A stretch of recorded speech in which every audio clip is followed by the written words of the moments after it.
पाकिस्तान है freedom of speech, इसमें कोई शक नहीं है कि freedom of speech is subject to law,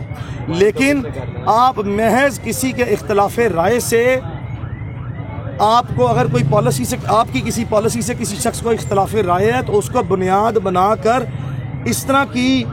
सरासर शदीद तरीके से ज़्यादती और इंतहा से ज़्यादा ज़्यादती, जिसमें आप एक शख्स के ख़िलाफ़ 20 या 21 मुकदमा दर्ज करें, उसको बार बार गिरफ़्तार करें, एक शहर से दूसरे शहर लेके जाएं, इस तरह की बुनियाद पर विक्टिमाइज़ नहीं कर सकते। इस वक्त के लिए बराए मेहरबानी इतनी ही अनाउंसमेंट है, इस वक्त कोई सवाल ना किया जाए चूँकि मुकदमात अभी ज़ेर समाअत हैं। हम किसी भी तरह अदालती फ़ैसलों पर बज़रिया मीडिया असरअंदाज होने की कोशिश नहीं कर सकते, हमें नहीं करनी चाहिए। अभी मेरी ये फॉर्मल अनाउंसमेंट थी। कोशिश ये है कि जब लाहौर हाई कोर्ट की प्रोसीडिंग हो जाएगी उसके बाद हम नीचे वाली अदालत से गुजारिश करेंगे कि बाज़ाब्ता तौर पर गुजारिश करेंगे कि ये नीचे वाली समाअत उस वक्त की जाए, और यहाँ पे ये कहना लाजमी है, ये फ़र्ज़ है, ये मेरी जिम्मेदारी है कि पूरे मुल्क भर में अटक से लेकर रावलपिंडी से लेकर चकवाल और चकवाल से लेकर लाहौर में सैकड़ों नहीं बल्कि हज़ारों की तादाद में जो वकला का ख़ास रिस्पॉन्स रहा है, उसने इस तमाम जो ड्रामेबाजी है या जो ज़्यादती है इसकी कल्ली खोल के रख दी है। और वकला ने हमेशा इंसाफ के लिए जो खिदमात सर अंजाम दी हैं, आप यकीन करें मैं आपको बता नहीं सकता कि किस तरह वॉलंटरीली अज़हर भाई मौजूद हैं आफ्ताब हाई कोर्ट ने, जिसमें इमरान रियाज भी आज तक एक पटिशनर है, एक ऑर्डर जारी किया हुआ है कि ये तमाम मुकदमात बज़ाहिरन नज़र आता है कि किसी बोनाफाइड इंटेंशन से दर्ज ना करवाए गए हैं। जो इमरान के ख़िलाफ़ 2 मुकदमात सिंध में दर्ज हैं और उसमें डिप्टी कमिश्नर इस्लामाबाद और इस्लामाबाद के IG को ये हुक्म दिया हुआ है कि तमाम सहाफ़ियों को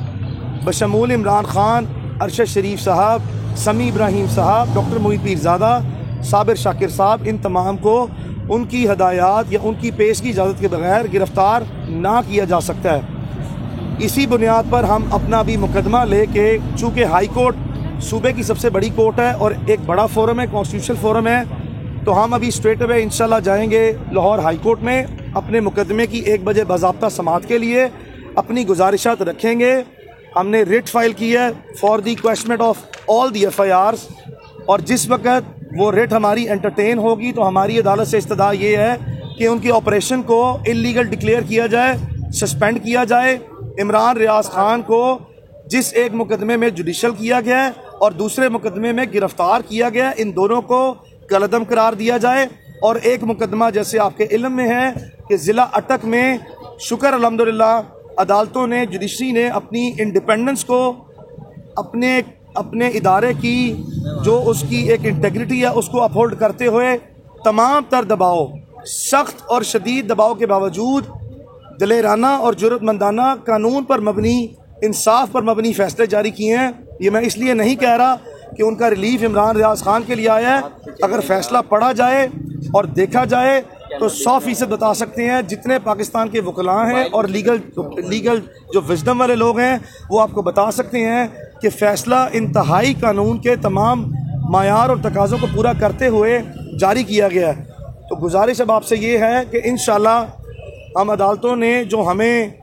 जो हमारे लिए इंसाफ की सरबुलंदी के लिए और जो जर्नलिस्टिक कम्युनिटी की एज अ होल पर वो मतवक्के है कुछ देर में कि लाहौर सिविल लाइन पुलिस के मुकदमे में जो गिरफ़्तार किया, इसमें कैंट कोर्ट्स में मोअज़्ज़िज़ जज साहब के सामने पेश किया जाएगा। लेकिन उससे बड़ी ख़बर ये है कि हमने कल एक पिटिशन लाहौर हाई कोर्ट में फ़ाइल की थी, जिसको लाहौर हाई कोर्ट ने बाज़ाब्ता समाअत के लिए आज दिन 1 बजे मुकर्रर कर दिया है। उस पिटिशन में हमारी अदालत से इस्तदा है कि ये जो मुकदमात हैं इनका कोई मुद्दई नहीं है,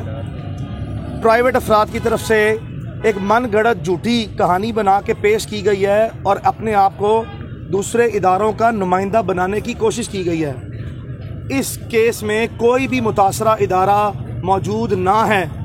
और अगर कोई है तो उसका अदालत में और उसके रिकॉर्ड पे मुकदमात के भी वजूद ना है। उसकी बुनियाद ये है कि फ़ौजदारी कानून में ज़ाब्ता फ़ौजदारी ये कहता है कि कोई भी इदारा अगर अपने आप को मुतासरा इदारा कंसिडर करता है तो वो अपना नुमाइंदा मुकर्रर करेगा इस तरह के मुकदमात दर्ज कराने के लिए और ये ख़ास तौर पर क्रिमिनल प्रोसीजर कोड, जो कोड ऑफ क्रिमिनल प्रोसीजर है, उसमें ये एक स्पेशल प्रोविज़न रखी गई है जिसको बाईपास किया गया इन तमाम मुकदमात में। दूसरा, एक मुकदमे की मुख्तलिफ FIRs ना हो सकती हैं एक ही वकूए पे, और एक ही नौयत के ऑफेंसेस के जो 18 पर्चे किए गए हैं ये सरासर गैर कानूनी है। ज़्यादा से ज़्यादा भी अगर मुकदमा दर्ज होता तो सिर्फ एक हो सकता था, और जो ये जिस बुनियाद पे मुकदमा दर्ज किए जा रहे हैं, मैं आपको यकीन दिलाता चलूँ कि ये भी मुकदमा अगर एक भी होता तो मेरिट्स पे ये पूरा ना उतरता है। यानी कि अगर मैं तमाम रिकॉर्ड को, तमाम बातों को जो कि इल्ज़ामात तमाम FIR में लगाए गए हैं उनको मनोअन भी तस्लीम कर लूँ तो किसी किस्म का कोई जुर्म ताज़ीरात पाकिस्तान के तहत ना बनता है। तीसरी गुजारिश ये है कि मैं आपको बताता चलूँ कि एक तो ये प्रोसीजरल वायलेशन है, FIR दर्ज ना हो सकती है। दूसरी, एक वकूए की एक से ज़्यादा FIR ना हो सकती हैं। तीसरा, अगर तमाम FIR के मटीरियल को, कंटेंट को जो बेस बनाने की कोशिश की गई है उसको मनोअन तस्लीम भी कर लिया जाए तो ये तब भी मुकदमात ना बनते हैं। सब्सक्राइब करें और बेल दबाएं ताकि कोई खबर रह न जाए।